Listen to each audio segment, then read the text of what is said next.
میں ہوں آپ کا میزبان نعیم خان اور آپ دیکھ رہے ہیں رائل اسٹار اسٹیج کی دنیا میں کئی آئے اور چلے گئے مگر کچھ فنکار ایسے ہوتے ہیں جن کا جملہ جب فضا میں گونجتا ہے تو وقت سر تھم جاتا ہے۔ ایک ایسا ہی نام جس نے اس دور میں 12 جماعتیں پاس کر کے قلم اور زبان کا رشتہ جوڑا، وہ بڑے بڑے پٹواری اور استاد بھی ان کی ذہانت کے قائل ہو گئے۔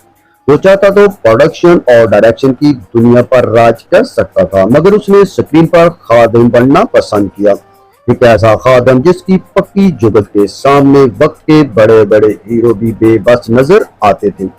لوگ اسے کہتوں کی چلتی پھرتی فیکٹری کہتے تھے، ایک ایسا بے ضرورت انسان جس نے 500 ڈراموں میں دوسروں کو ہنسایا مگر خود خاموشی سے ایک ایسے سفر پر نکل گیا جہاں سے کوئی واپس نہیں آتا۔ کیا آپ جانتے ہیں کہ وہ کون سا بارجستہ گو اداکار تھا جس کا سفر ایک اچانک کار حادثے نے تمام کر دیا؟ کون سا وہ تخلیق کار تھا جس کی بے بات جملہ بازی آج بھی تھیٹر کی دیواروں میں گونجتی ہے؟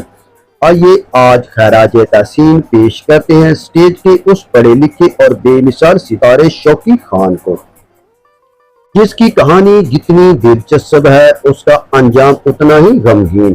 ویڈیو کے آخر تک ہمارے ساتھ رہیے گا، اپنی رائے کا اظہار کامنٹ سیکشن میں ضرور کیجیے گا، اور جو دوست رائل اسٹار پر نئے ہیں، جنہوں نے ابھی تک رائل اسٹار کو سبسکرائب نہیں کیا، برائے کرم سبسکرائب کے ساتھ ساتھ آل پر ضرور کلک کریں تاکہ ہماری آنے والی ہر نئی ویڈیو آپ تک سب سے پہلے پہنچ سکے۔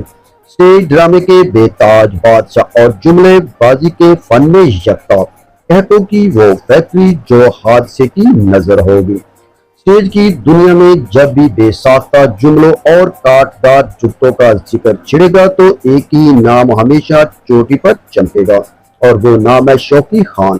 وہ محض ایک اداکار نہیں تھے بلکہ کہتوں کی ایک ایسی چلتی پھرتی فیکٹری تھے جس کا خام مال صرف اور صرف ذہانت اور برجستگی تھی۔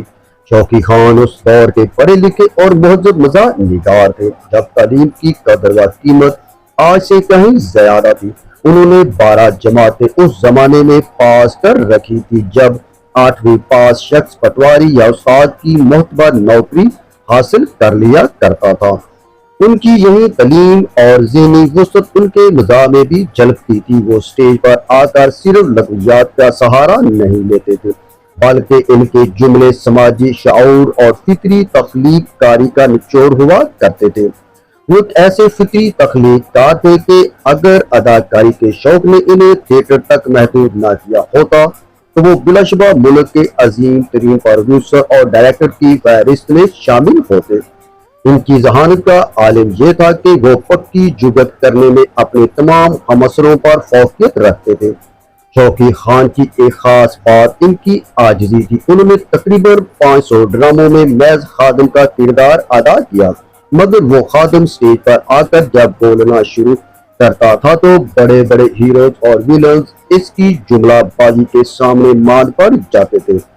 وہ اسٹیج کے وہ کھلاڑی تھے جو کسی کو نیچا دکھائے بغیر ہنسانے کا فن بخوبی جانتے تھے۔ ان کا مزاح بے ضرر ہوتا تھا، بالکل ان کی اپنی شخصیت کی طرح۔ وہ جب اسٹیج پر مکالمہ ادا کرتے تو ایسا لگتا کہ لفظ ان کے اشاروں پر رقص کر رہے ہیں۔ یہی وجہ ہے کہ مداحوں نے انہیں بے پناہ پیار دیا اور وہ بہت کم وقت میں گھر گھر کی پہچان بن گیا۔ مگر شاید قدرت کو ان کا کہہ کے بکھیرنا اتنی ہی دیر تک منظور تھا۔ وہ شخص جو لوگوں کے غم دور کرنے کا سامان فراہم کرتا تھا خود ایک کار حادثے میں عدل کا شکار ہو کر ہزاروں آنکھوں کو نم کر گیا۔ وہ کہتوں کی فیکٹری جو ہمہ وقت جاری رہنی چاہیے تھی ہمیشہ ہمیشہ کے لیے خاموش ہوگی۔